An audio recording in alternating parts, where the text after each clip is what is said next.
welcome to the channel. I'm Matt. Today we're in Duluth, Minnesota, out on Park Point.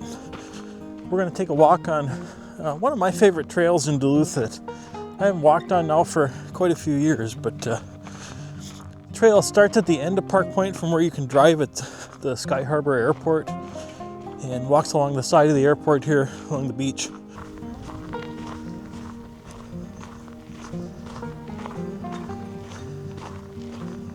I always figure this first part of the walk is like the most boring part. Walking along the side of the airport, you're really just walking along some chain link fence.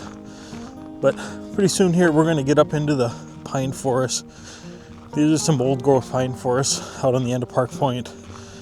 I know they've core dated one of the trees at least back into the 1700s. So it's a pretty interesting area to hike.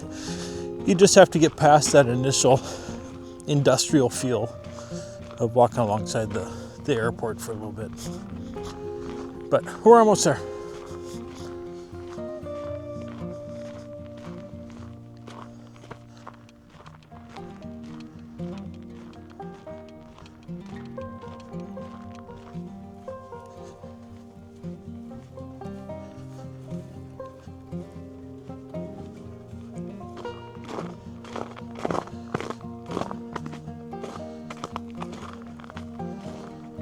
Well, it's interesting here, you can see the brown in the snow.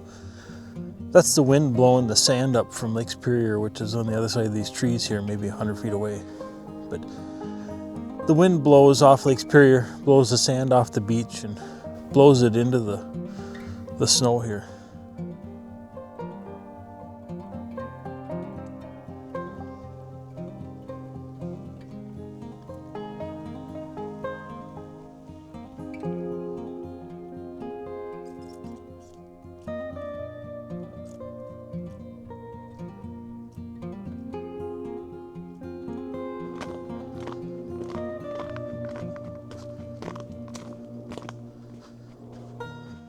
Park Point, it's actually known as Minnesota Point is the correct term. It's the world's longest freshwater sandbar. It's an island at this point. It was originally connected to the mainland in Duluth. In 1871, they dug the Duluth Ship Canal, which made this an island. The aerial lift bridge, which connects the two land masses, wasn't put into place until 1905.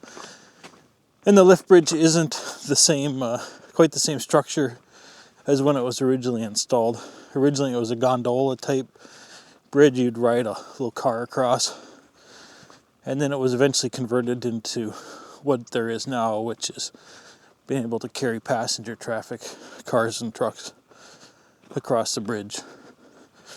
And then when ships come up to the bridge, well, actually long before they get to the bridge, but the main span of the bridge rises and lets the shipping traffic pass underneath, and then lowers again and the cars and trucks can return.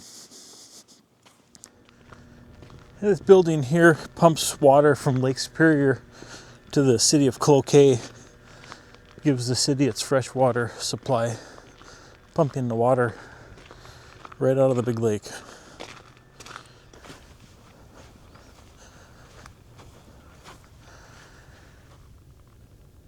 And this is Lake Superior. The ice is blown in right now. The wind's coming off the lake, so it blows the ice this way. If the wind was going the other direction, this would likely be open water.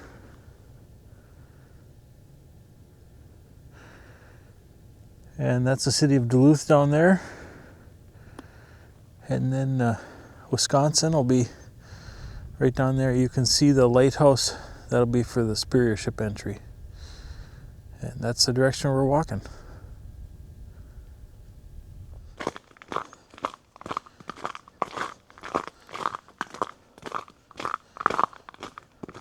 The trail's a little bit icy today.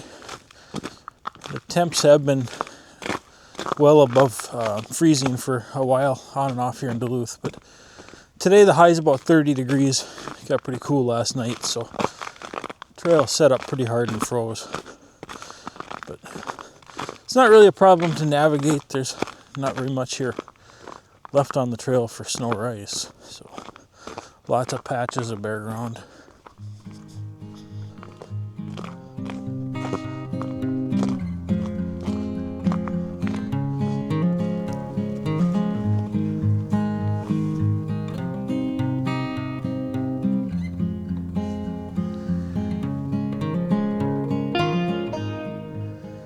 And this is the harbor side here. It's actually part of the St. Louis River as well, and that would be Superior, Wisconsin, right across the water.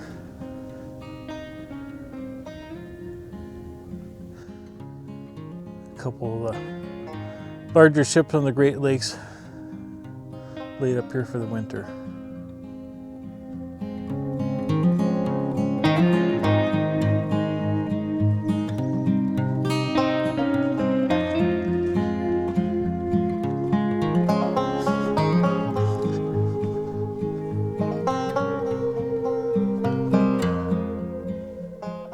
This area was designated as a scientific and natural area in April of 2002. It was originally owned by the Superior Water, Light and Power Company, which is a subsidiary of Elite. And then in 1998, it was donated, eventually ending up with the Minnesota DNR, and then designated as a scientific and natural area. It's an 18-acre scientific and natural area. It's the only old-growth red and white pine forest found on Lake Superior sand dunes in the state. And as I mentioned earlier, some of the trees have been coordinated back to the late 1700s. This is also home to the only native population of American beachgrass in Minnesota.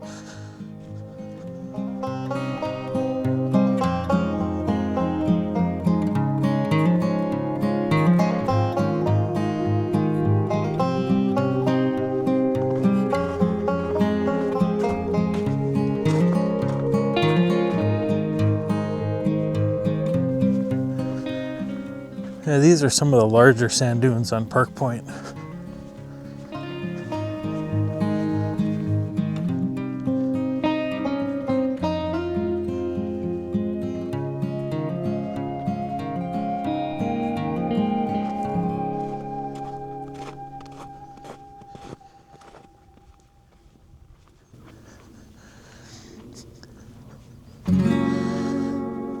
These are the ruins of the Minnesota Point Lighthouse. It's the first lighthouse ever built in Minnesota. It started in 1855. Congress appropriated about $15,000 for a beacon to mark the Superior entry. Mind you, this would be before the ship canal was originally dug. It was constructed of red brick brought in from Cleveland. It stood about 50 feet high and the base diameter is about 14 feet. It was first lit in the spring of 1858, just as the area was beginning to see some increased maritime traffic from the opening of the Soo Locks. This lighthouse was officially extinguished and abandoned in 1913. There was also a keeper's house that was attached to it as well. Getting out here was pretty difficult during that time. They didn't have the point to be able to traverse. The supplies came out usually on boat. And what's left of the tower, which you see here, is about 30 feet tall, but the tower was originally about 50 feet high.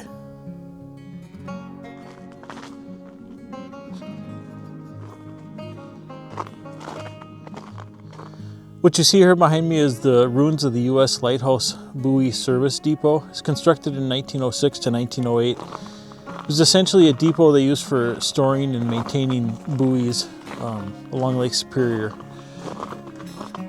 At the time, the Great Lakes were becoming a massive highway for iron ore and timber, and they needed a dedicated place for maintenance and storage.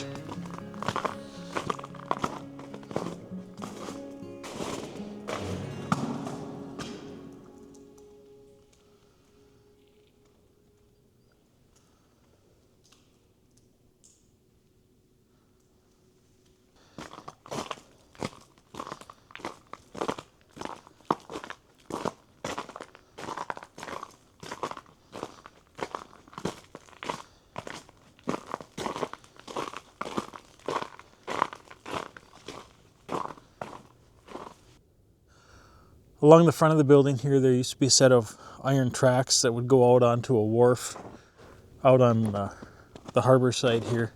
You can still see some of the pilings for that. And they would load the buoys onto rail cars, and then they'd push them into the building for storage and for repair.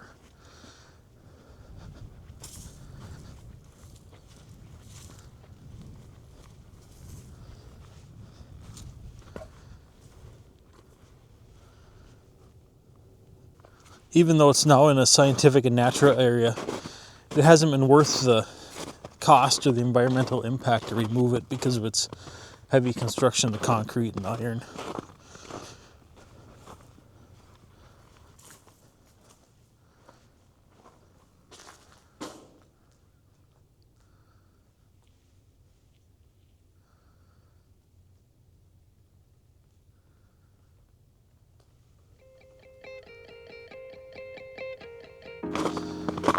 All right, onward. We're almost to the end.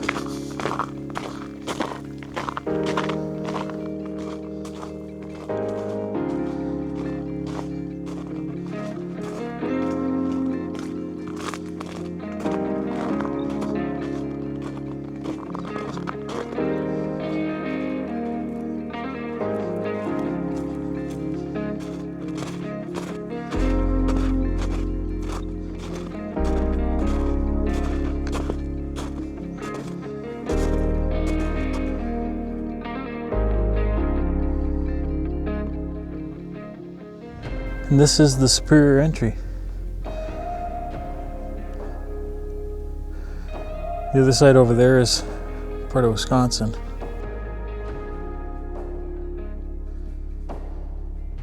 That's one set of iron ore docks there. The Lakers will pull in alongside of those, and then they have chutes that drop down and they'll load iron ore pellets, taconite pellets, into the belly of the ship, and off it goes. The Wisconsin side, you can see maybe in the camera some vehicles traffic over there. You can drive right up to that side, but even though it's only a few hundred feet across, to drive from where we parked to start this trail to get to there, it's about 21 miles, takes about 40 minutes.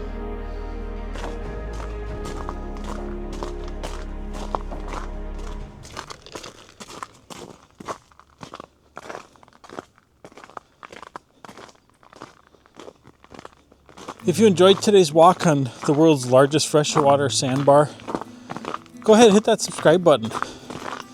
Leave me a comment down below. Tell me what you think. Do you know there's trails out here on Park Point, the end of Park Point? It's a pretty touristy place in Duluth to come out to, Canal Park, come out to Park Point, but I don't think very many people know about the trails that go out at the end of the point. It's a pretty neat area to go explore. Leave me a comment, let me know what you think. I sure appreciate you coming along for the walk. It's been enjoyable for me. Hopefully, I'll catch you in the next video. Thanks.